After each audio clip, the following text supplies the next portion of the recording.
Well, this was dumb. Hello, guys. Well, you're joining me on my new bike.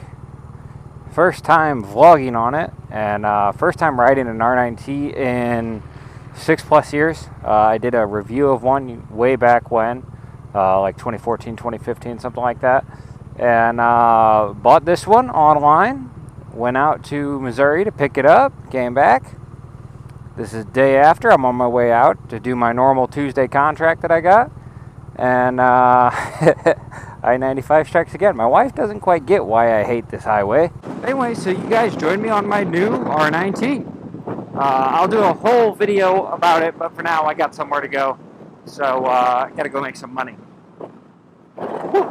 Speaking of money, I mean, there's some crazy shit happening right now in the cyber world. So I don't really know what's going on, but I at least I haven't heard the latest thing. Apparently, a Russian, well, I can't. They aren't associated. They don't claim to be associated with Russian. They just happen to speak in, I guess, native language on their websites and stuff like that. Is Russian or Belarusian, whatever you want to call it. But they have installed ransomware and hacked into a pipeline that supplies fuel for 45% of the fuel for the eastern United States, which is fucking crazy. I mean, it's one of those things that it's like, how can this stuff happen? But it's also really easy for this stuff to happen. I mean, there's no government or anybody that's providing security for cyber stuff. So it's up to private organizations to have their own security. And, if you're a fuel pipeline, you don't really expect somebody to hack you. It's not like a financial organization.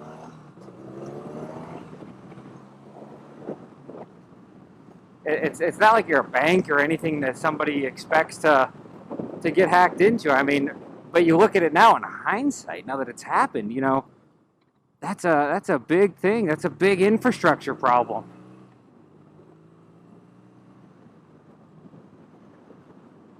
It's a big infrastructure problem to have that, one bit of ransomware or, hacker stuff, and, now nobody's got fuel. I mean, I got a buddy in Atlanta who, he's been driving around half the morning trying to find fuel.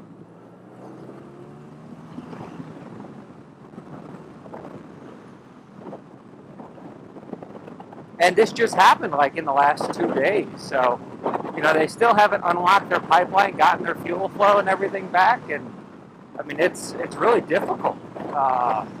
He actually I was on the phone with him while he's out trying to do this. And he'd go from gas station to gas station to have a little piece of paper up on the pumps and say, "We're out of gas."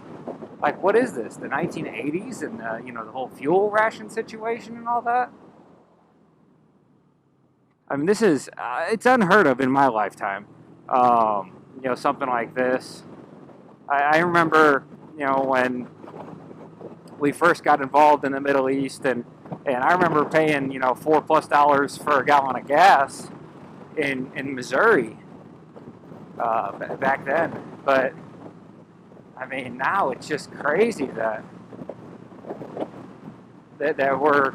there's going to be a fuel shortage. It's not going to be a long-term fuel shortage, I'm sure. It's just a matter of time before the U.S. government gets involved and try to help sort out these hackers, and I'm sure they've already kind of gotten involved. I haven't read the latest articles. But, I mean, just that this can be done, this really kind of goes to show, the vulnerability that we have with our interconnected world. And it's, it's stuff that the U.S. government, especially the intelligence community and all this, they fight day to day.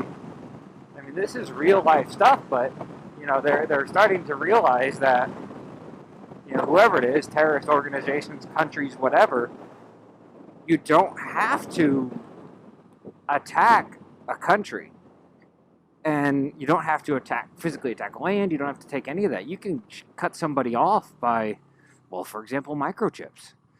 This is going to definitely fall in somebody's favor, and it's not going to be the people of the world.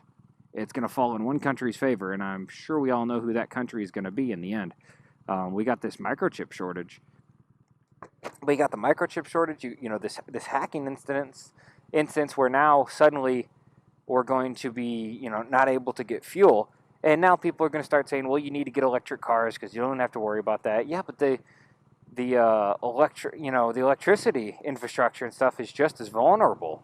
I mean, Texas is a very extreme example because Texas is the only state that has, Texas has a standalone power grid.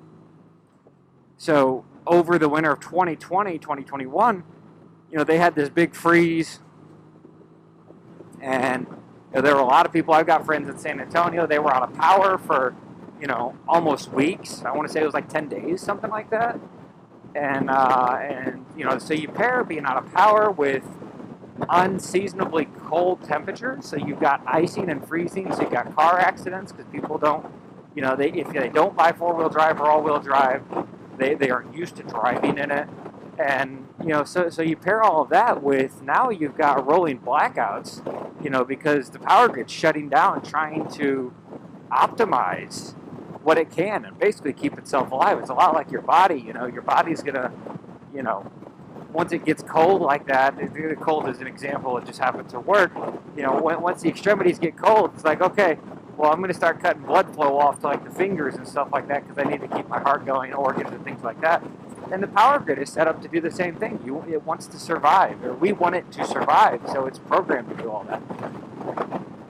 But, who's to say that somebody can't hack in and, cut off power to the United States and EMP if you wanted to do that? But this pipeline situation really goes to show that you don't need an EMP like we used to think, 20, 30 years ago, that was, the way to shut off power. I mean, you could, and this is a ransomware. This is a private organization that hacked in and installed this ransomware and is demanding money. They aren't, supposedly, they openly came out and said they aren't looking to disrupt the U.S. economy. They're trying to get money out of this company.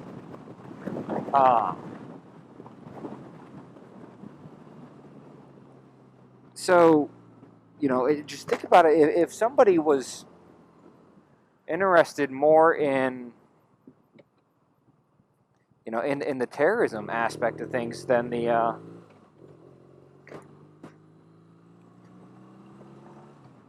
more interested in terrorism than the financial gain. I mean, this is just going to show another flaw that we have, not just here in the United States, but all around the country.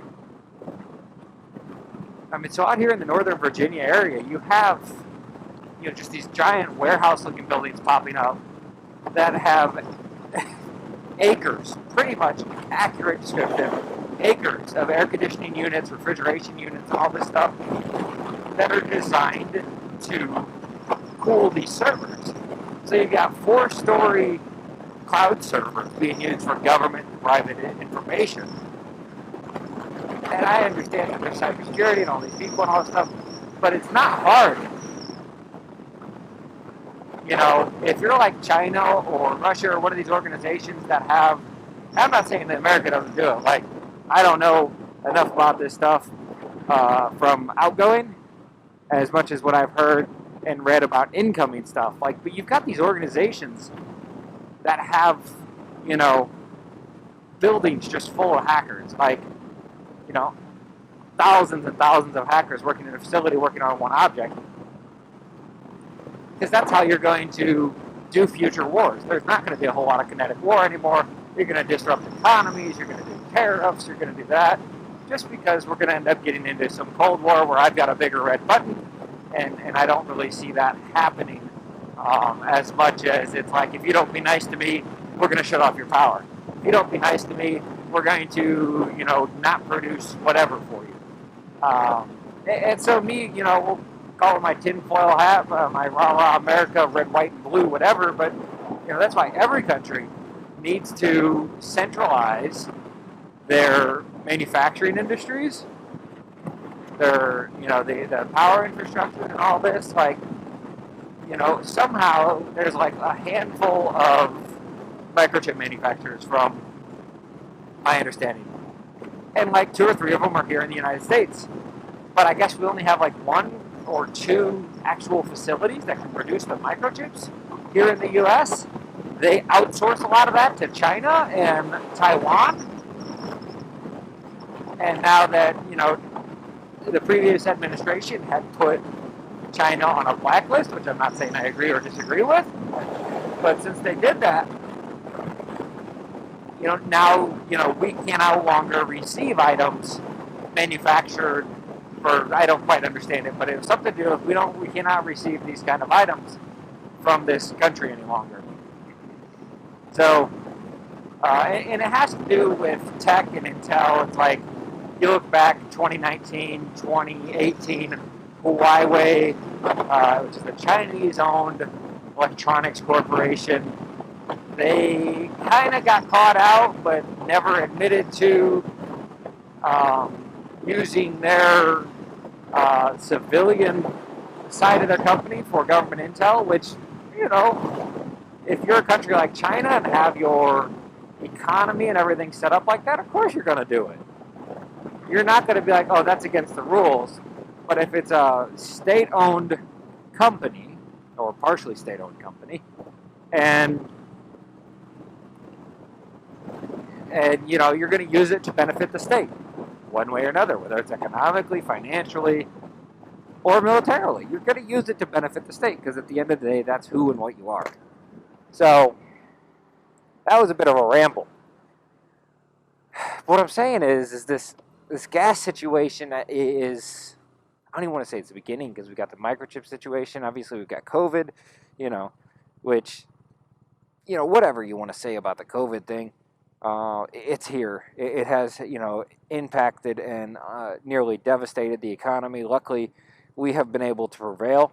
Right now, the stock market's not doing so hot, at least in my benefit. It's not doing very well, at least compared to what it was, years ago, pre-COVID. But so things are a little bit strange right now economically, and then you add this pipeline hacking.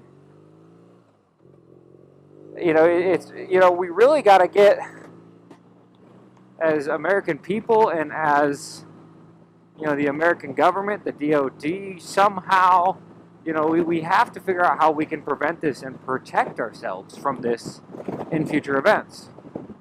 Because it's not like this just kind of happened overnight. It's not the first time something like this has happened. This is the largest scale on which it has happened.